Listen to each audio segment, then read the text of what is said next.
করিমা আক্তার বয়সটা সবে মাত্র 13। ক্রিকেটকে ভালোবেসে এ বয়সেই চলে এসেছেন বাইজিগজে। এখনই স্বপ্ন বুনছেন দেশকে প্রতিনিধিত্ব করার, যে স্বপ্নের উৎসাহ মিলেছে তার পরিবার থেকে।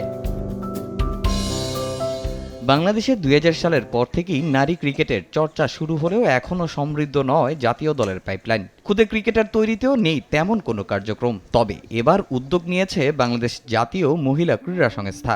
ঢাকা বিভাগীয় মহিলা ক্রীড়া সংস্থাকে নিয়ে প্রথমবারের মতো আয়োজন করেছে শেখ হাসিনা অনূর্ধ্ব-15 বিভাগ ভিত্তিক নারী টি-20 লিগ, যার প্রশংসায় বিভোর বিসিবির নারী উইংয়ের চিফ কোঅর্ডিনেটর।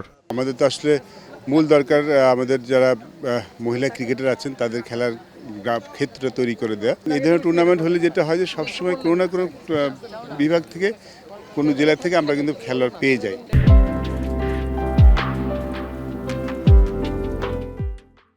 ঢাকা, গাজীপুর, রাজবাড়ী ও টাঙ্গাইল জেলা নিয়ে আয়োজিত হয়েছে প্রথম আসর। তবে টুর্নামেন্ট আয়োজন করলেও ব্যবস্থাপনা নিয়ে রয়েছে বিস্তর অভিযোগ। মাঠে ছিল না কোনো ভিডিও, নারীদের পোশাক পরিবর্তনের জন্য ছিল না ড্রেসিং রুমও। এমনকি বরাদ্দ হলেও দলগুলোকে কোনো আর্থিক সহযোগিতা করেনি টুর্নামেন্ট কর্তৃপক্ষ। জেলাগুলো কিন্তু কোনো আমরা আর্থিক সাহায্য পাই নাই, অথচ গ্রাসরুট লেভেল থেকে কিন্তু খেলোয়াড় আমরাই তৈরি করি। তো হঠাৎ করে এই খেলাটা দেওয়াতে আমাদের একটু আর্থিক সমস্যা আমরা পড়েছি। যে ধরনের ফ্যাসিলিটি থাকার কথা ছিল মেয়েদের জন্য, আমার দেখার মধ্যে সেই ধরনের ফ্যাসিলিটিটা নাই। ফিজিও দরকার ছিল, এখানে একটা ড্রেসিং রুম করে দিত, তাহলে হয়তো বা তারা ড্রেস চেঞ্জ করার ক্ষেত্রে অনেক ভালো একটা সুবিধা পেত। প্রথম আসর নিয়ে নানা অভিযোগ থাকলেও এমন টুর্নামেন্ট পেয়ে ক্রিকেট নিয়ে নতুন করে স্বপ্ন দেখছেন খুদে ক্রিকেটাররা। প্রত্যাশা ধারাবাহিকতার। নতুন একটা অভিজ্ঞতা হচ্ছে, তারপর হচ্ছে আবার খেলবো।